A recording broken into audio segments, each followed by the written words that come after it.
fist just like this. Actually place it against the edge of the sacrum with the thigh at 90. Drop the fist down to the floor, or down to the table, and then bring it out.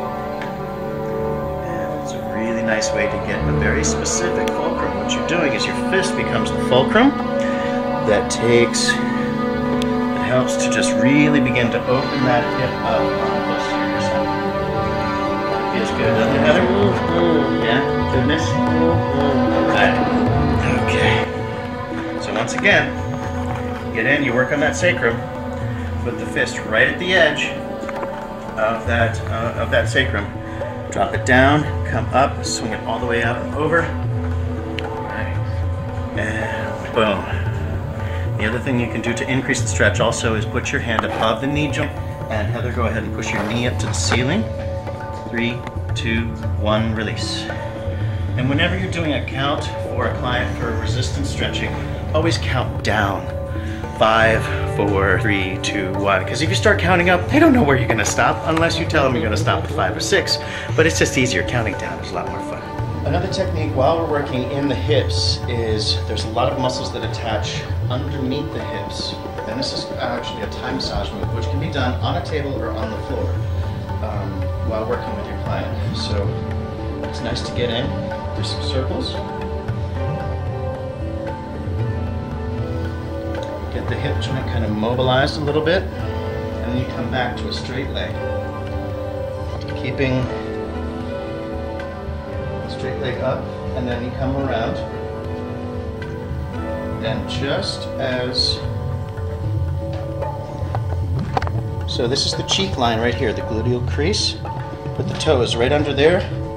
Keep the foot straight, and drop the leg down.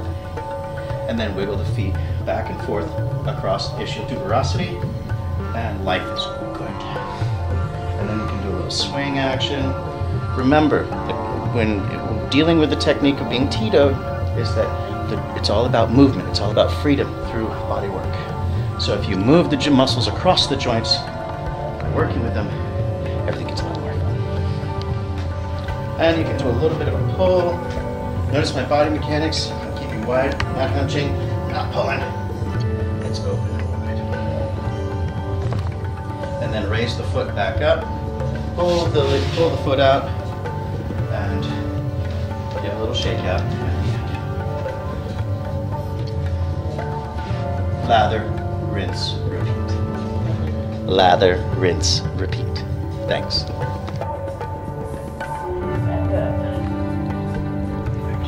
And I'm Tito, and I hope when you get TITO'd, you're having fun, because if you're not having fun, you're not doing it right. Get back in your body. It's oh so much fun. Yay! You got someone lying on their side, you gotta keep one area stable. So that would be, in this case, it's the pelvis. So I could just rest on the pelvis, and I can rock her back and forth. It's kind of doing a nice little bouncy spinal twist. And we can get in there and we can work on, yeah. Got these lower muscles.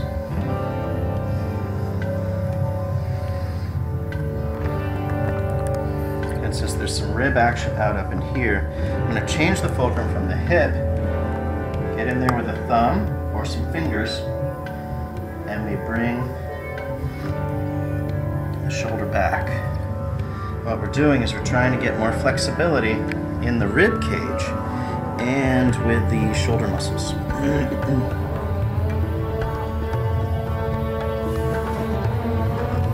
So the fulcrum is at my fingers and pushing the shoulder back, twisting, twisting, twisting. And be mindful of the pressure on this one. You're not digging in, you're just kind of using the fingers to help be the fulcrum and the pressure point, and then the musculature is being compressed around it. Breathing, working it out.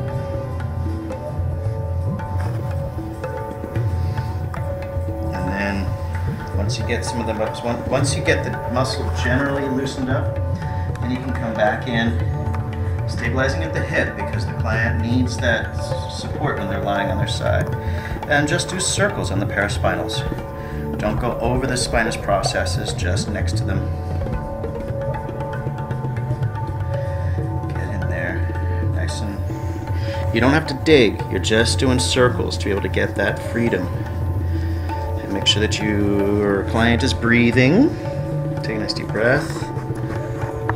So first run is circles, stabilizing at the hip. Down the paraspinals, you're doing circles. At the next round, come back up to the top, and you're doing cross fiber friction, where you're pulling, like if you could imagine the muscles, the erector spinae muscles, as though they were guitar strings going down the spine. Next thing you know, if you're going to be plucking on those strings sideways, if you're going to be plucking them, that's the visual that you want to get for it. Okay, so the guitar strings are going down the spine, and you're pulling them off to the side, giving them some looseness and some flexibility. Because when people stand up too straight a lot,